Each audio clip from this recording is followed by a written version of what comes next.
안녕하세요.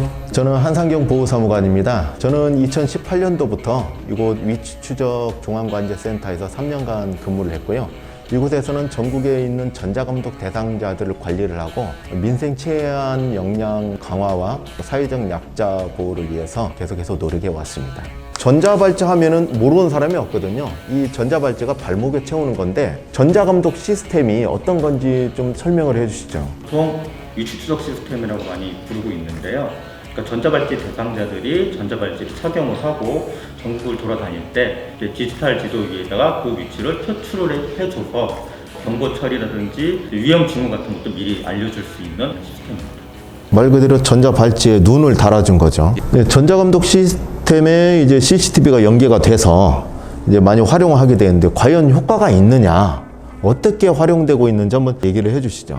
그 경보가 발생을 했을 때 기존에는 이제 피부착자가 어디 있는지는 알 수 있었지만 뭘 하는지는 알 수가 없었습니다. 근데 이제 CCTV 도입으로 인해서 피부착자의 어떤 진술이라든지 아니면은 뭐 연락이 안 되는 그런 상황에도 어떤 그 현장 상황을 CCTV를 통해서 우선 확인할 수 있다는 게 가장 큰 점이라고 볼 수 있겠고, 실제로 지금 기억나는 게 예전에 여성 택시기사를 한번 감금을 해서 성폭행을 하려다 우리가 그 직전에 딱 검거한 기억이 있는데 야간 상황이었는데 이제 밤 12시 이후에 이제 피부착자가 귀가를 하기 위해서 택시를 탔는데 택시 기사가 여성이었습니다. 그러다 보니까 이제 피부착자가 좀 나쁜 마음을 먹고 그 여성 기사를 행동을 취하려고 위협까지 했던 상황입니다. 근데 이제 그때 마침 이제 관제센터랑 보호관찰소에서 12시가 넘었는데도 이제 피부착자가 귀가하지 않고 좀 이게 추기가 이상한 패턴을 보이니까 그때 이제 즉각적으로 개입을 해서 그 강간을 하려던 상황임을 인지하고 좀 즉각적인 조치를 할 수 있었던 상황이 있었습니다. 예, 전자감독 제도가 2009년에 시행됐는데 제도 시행되기 전에 뭐 14.1%였어요. 성폭력 사범들 재범률이. 지금 많이 줄었죠? 예, 지금 한 1.2%대로 줄은 걸로 알고 있는데요.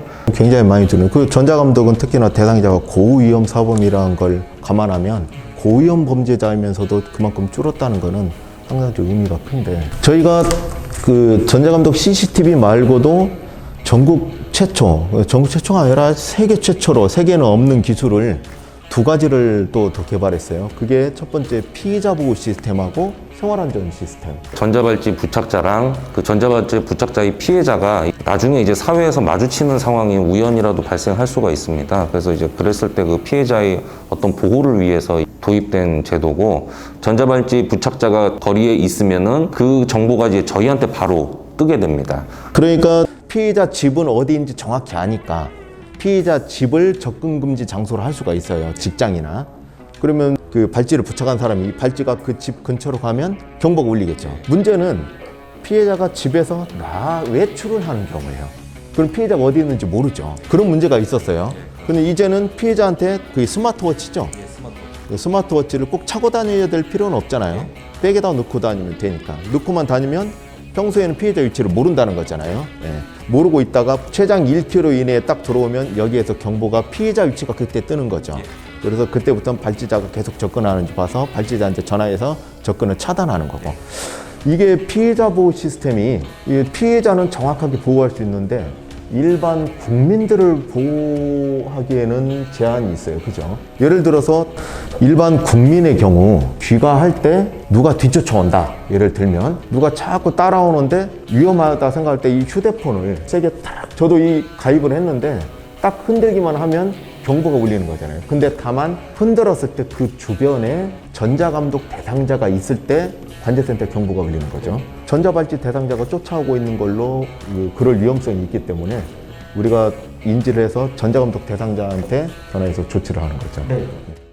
저에게는 초등학생 된 딸이 있습니다. 그 초등학생들을 볼 때마다 다 제 딸 같고 부모들의 마음을 충분히 이해하고 있습니다. 그래서 이런 어린아이들이라든지 여성이라든지 이런 사회적 약자를 안전하게 보호하는 게 제 사명이고 운명이라고 생각하고 있습니다.